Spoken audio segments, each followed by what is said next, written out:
Hey guys, the Common Man here. So I wanted to make sure I get a video uploaded this week. I try to do one every single weekend, if not a couple. So this is going to be just a short video. It's going to be a first look at this knife here. This is a Spyderco Manix 2 lightweight.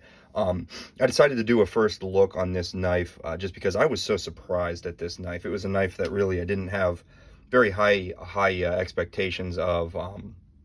It wasn't a knife I was particularly interested in until I got it in hand.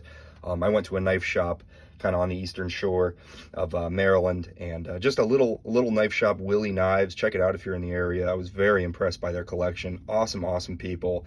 And anyway, I was looking through knives. I saw this one on the shelf, and I didn't really intend on buying something, but it being a small little kind of mom and pop shop, and I was so impressed with the shop itself. I thought, you know what, let me give them my my business. So I saw this thing sitting there, picked it up, and again, surprisingly, I fell in love with it. This is the Spyderco Manix 2 lightweight. This is in the CTS BD1N steel. Again, this is not going to be a full review, just kind of a first look, just to give you my initial thoughts on the knife. But like I said, I picked it up off the shelf and I was immediately blown away at the ergonomics. It just blew my mind. This is what I would consider to be like a benchmark knife as far as ergonomics go. You can hold it back, you can choke up. It doesn't really matter where your hand falls. It is unbelievably comfortable. Sorry guys, I'm fighting. I seem to always be fighting some kind of a cold or something lately. It's driving me nuts. Anyway, this is the BD1N, CTS BD1N, which is the same as my Para 3 lightweight, which actually I really liked the steel. It was perfectly fine. Not the best edge retention, but it seemed to be plenty durable and held an edge long enough. So I was overall pretty happy with it. Great blade shape, full flat grind, pretty slicey, not extremely thin behind the edge, but plenty thin. I have used it a few times now, and I'm very happy with the cutting performance. Somewhat of a more robust tip compared to some other Spyderco knives, Para 3, PM2. Pretty happy with that. It's got a pretty, I don't know what you want to call it, shallow grind angle, so it's a pretty fine angle on that grind, so it slices beautifully. It's got the kind of FRN. I don't think this is technically FRN. I think they call it something else, but it is linerless plastic, essentially. So it's extremely lightweight, very light.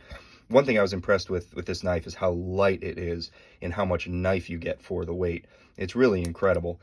I'm not going to do any size comparisons or anything like that because I do plan on giving this knife a full comprehensive review after I've carried it for quite some time, and I can tell you this is already getting more pocket time than I really expected, and this may become my new work carry.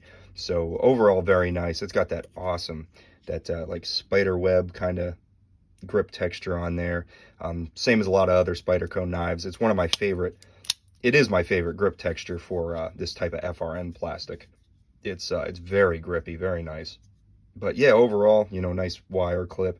Carries plenty deep. It's not a deep carry, which is interesting. I haven't seen a wire clip that's not a deep carry, so that's an interesting thing. But you can see something that really stood out to me, which I actually didn't realize. The Spyderco Manix 2 lightweight was always a riveted construction. Check it out. Screws. This thing can actually be taken apart, so that is a big deal to me. So you can separate the body of it, take this knife down completely, clean it out, adjust the pivot, whatever you need to do.